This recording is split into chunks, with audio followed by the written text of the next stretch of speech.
Yo, Motorola Razr 60. Walaupun masuknya telat banget, tapi karena ini adalah momen kembalinya Razr ke Indonesia, yang tentunya setelah sekian lama absen, gue nggak mau ketinggalan dan berusaha tetap semangat untuk mencobanya. Tapi kok sepanjang perjalanan gue mencoba, excitement gue terus menurun ya?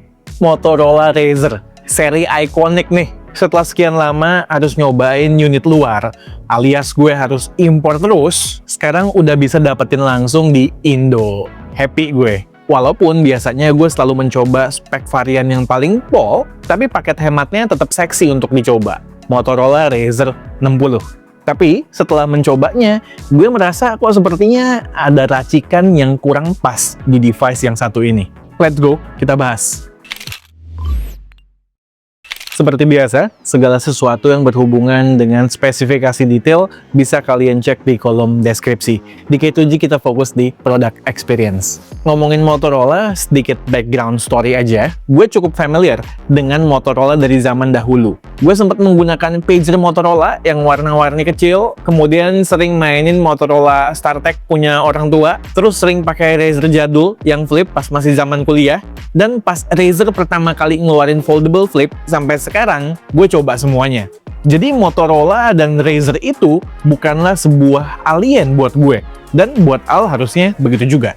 Nah, ngebahas Razr 60 ini, gue pengen bahas dulu hal-hal yang gue suka ya. Pertama, gue suka out of the box udah dapet hard case warna body dengan sedikit motif. Boleh lah ya, jadinya terlihat ada effort lah si Motorola ini. Enak ya, jadi setelah unboxing, HP bisa langsung dipakai, aman. Dan yang top, masih kebagian charger. Kedua, gue suka sama desain dan materialnya. Terlihat elegan dan premium. Nggak cuma di mata, tapi juga di genggaman. Rounded ya, mayoritas bodinya. Jadi berasa comfy di tangan. Kemudian backdoor dengan finishing ala-ala texture rubber atau leather yang soft touch gitu, ngasih experience yang unik. Placement logo Razr dan Moto di belakang udah kayak cherry on top aja. Nice. Favorit gue sih yang warna biru ini ya, understated sekali. Di tangan, ini juga nggak berat. Ketiga, dengan harga segini bisa dapetin HP flip dengan external display yang gede begini, seru sih. Udah high refresh rate pula. Meski emang layarnya nggak full kayak di varian Ultra atau kayak di Flip 7. Salah satu yang di courting ya itu ya, supaya harganya bisa lebih hemat juga. Yang lebih penting buat gue sebenarnya out of the box bisa menjalankan aplikasi apapun. Jadi orang awam bisa langsung enjoy menggunakannya. Nggak perlu kayak di Samsung begitu ya, yang harus menggunakan good lock. Keempat, on paper punya durabilitas yang solid. Kacanya udah Corning Gorilla Glass Victus, IP48 juga, jadi basah-basahan harusnya aman, dan hinge-nya pun solid, nggak berasa letoy atau lemah, walau emang dia nggak bisa ngelock di semua angle. Oh iya, ini yang gue perhatikan, vibration motornya juga bagus ya. Kalau menurut gue ini lebih bagus ketimbang Flip 7 sekalipun. Kelima, ketahanan baterainya surprisingly oke. Terlepas kapasitasnya yang tipikal HP flip banget, SOT rata-rata yang bisa gue dapetin dengan pola pemakaian standar K2G sekitar 5,5 jam. Pasti ada andil dari SoC mid-range dan panel LTPO di internal display juga. Buat kita top up juga, sekitar 1 jam udah penuh. Dan yang buat gue surprise, dia bisa wireless charging juga. Keenam, UI-nya relatif clean. Memang gitu kan ya Motorola? Punya seabrek fitur khas Motorola, termasuk bisa di mirror ke PC juga buat dipakai kameranya misalnya. Lalu di luar Gemini dan Moto AI yang berbasiskan Copilot, ada ekstra opsi AI Assistant out of the box, yaitu namanya Perplexity. Di luar itu ada Image Studio juga buat konversi gambar kayak di Galaxy AI, tapi ini ada kreditnya ya, nggak unlimited. Yang gua mention ini semua di luar basic AI productivity features yang sudah umum kita temukan di sebuah smartphone kekinian. Oke, sampai di sini gue rasa kita semua impressed, terkesima dengan Razr 60. Tapi, sebentar dulu.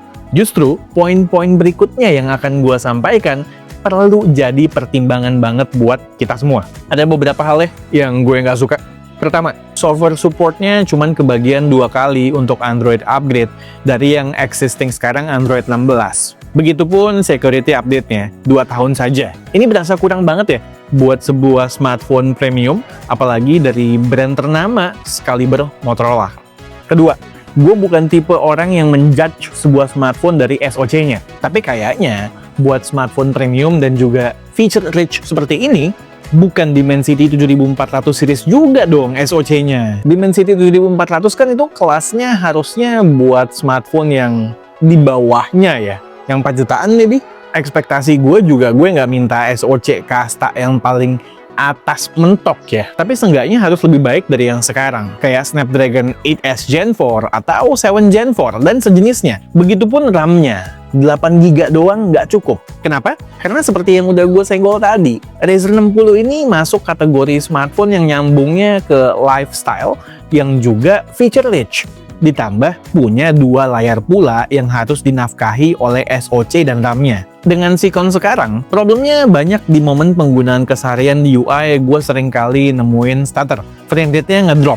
Menggunakannya itu jadi berasa kayak pakai HP mid-range ya. Padahal kan ini hal basic. Contoh lain yang lebih berat, fitur yang menggunakan external display yang bisa auto detect objek buat dijadiin viewfinder. Itu kan device-nya secara constant aware dan ngedetect Sikon. Plus 2 layarnya jadi bekerja sekaligus. Ya tentu jadi berat kinerja HP-nya. Di luar itu, di UI kamera secara spesifik, banyak banget stutter dan lag yang gua rasakan. Begitupun fitur AI yang banyak, membutuhkan resource yang tidak sedikit. Tebakan gua, Razer 60 ini ditopang banget sama extended RAM-nya.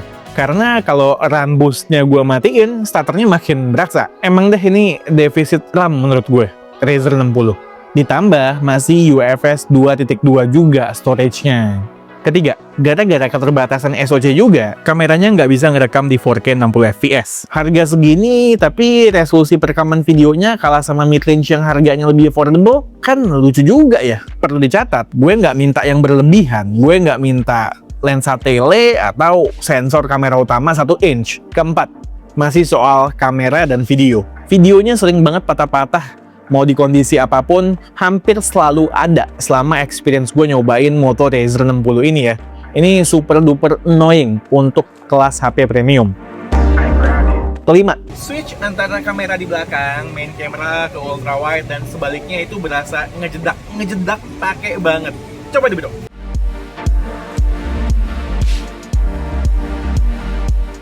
Jadinya berasa kayak nggak ada efek transisi atau animasinya, berasa kayak cut-to-cut gitu aja di editing. Dan lebih ironisnya lagi menurut gue, ketika kita gonta-ganti lensa ini, suara kita itu bakalan kepotong. Gua coba hitung ya. 1, 6, 7, 11, 14, 15, 16, 17, 10. Kacau banget ya. Ini padahal cuman switch antar kamera belakang, bukan switch dari kamera belakang ke kamera depan. By the way, untuk lensa ultra wide ini ada autofocus, tapi emang relatif agak lambat ya. Sebagai catatan aja untuk kita semua. Sisanya, untuk urusan kamera, yang bisa di-expect tentu jepretan lensa ultra wide-nya in general tidak sebaik kamera utamanya. Intinya, it gets the job done lah. Dipakai buat selfiean juga not bad. Seru kalau pakai layar eksternal.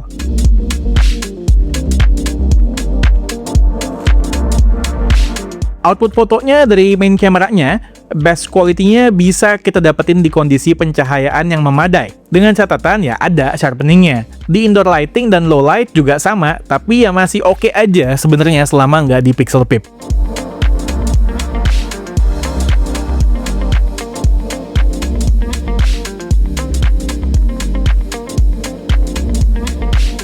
Untuk video selfie dari internal display-nya maksimal bisa merekam di 4K 30fps, nice. Dynamic range, warna, dan lainnya juga bagus. Begitupun stabilisasinya. Dan gue perhatikan perekaman audionya juga oke ya. Suara gue bisa terdengar dengan baik. Bulat suaranya. Nice.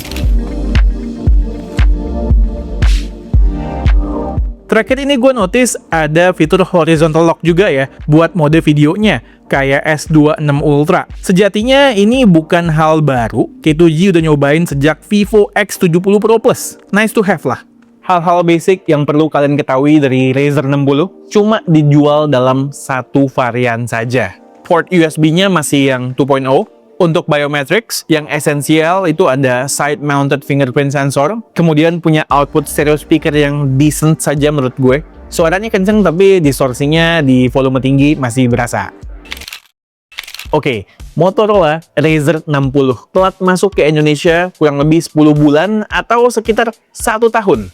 Tapi yang gue sayangkan harga jualnya saat pertama kali masuk Indonesia itu masih tinggi ya, 12 juta rupiah. Walau emang ada embel-embel coret jadi 11 juta. Gue rasa itu pun nggak terlalu laku-laku amat ya. Makanya sekarang di marketplace kayak di Shopee gitu misalnya gue cek, dengan tambahan voucher ini itu ya kita bisa mendapatkannya dengan rentang harga dari 9 sampai dengan 10 juta rupiah. Gue pribadi nggak kaget lagi ya sama HP foldable versi budget. Soalnya udah pernah sekali dikagetin sama Tecno.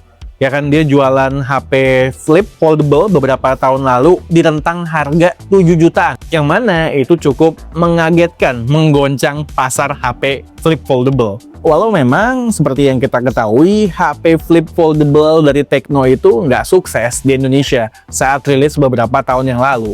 Makanya kan nggak ada sequelnya yang masuk ke Indonesia. Kenapa coba? Tecno dengan flip foldable-nya waktu itu tidak sukses. Karena menurut gue punya isu yang mirip dengan Razer 60 ini. Yaitu, bare minimum spec untuk sebuah smartphone foldable tidak terpenuhi. Experience-nya mirip, stutter di sana-sini. Bare minimum spec yang gue maksud adalah pemilihan RAM, SoC, dan juga jenis storage-nya. Nggak pas nih, racikannya. Sebenarnya kan ini bukan pertama kali ya. Motorola Razr itu ada lini yang affordable atau budgetnya. Dan bukan pertama kali juga Motorola menggunakan SoC mid-range di Razr foldable mereka.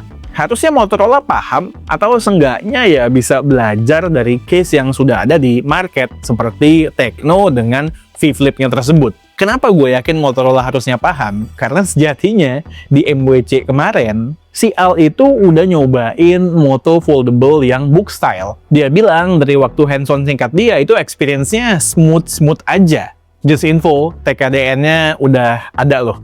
Kita tunggu nanti yang satu itu. Nah, kembali ke Razer 60. Let's say, dengan harga under 10 juta, kalau yang kalian cari adalah sekedar entry point untuk mendapatkan experience sebuah HP foldable dari brand yang ternama, mungkin kalian akan mendapatkannya. Tapi jangan lupa sama trade-off-nya yang sudah kita bahas tadi ya. Di sisi lain, kalau kalian seperti gue yang berharap bahwa Motorola Razr 60 ini bisa menjadi perfect comeback untuk lini Razer di Indonesia, kayaknya harus siap kecewa dulu dan bersabar lebih lama lagi. Nice try Moto, Razer 70 ya, bisa. Oke, sekian aja video dari gue kali ini. Gue Satish, and this is K2G. Tunggu racun-racun kami yang berikutnya. Bye guys!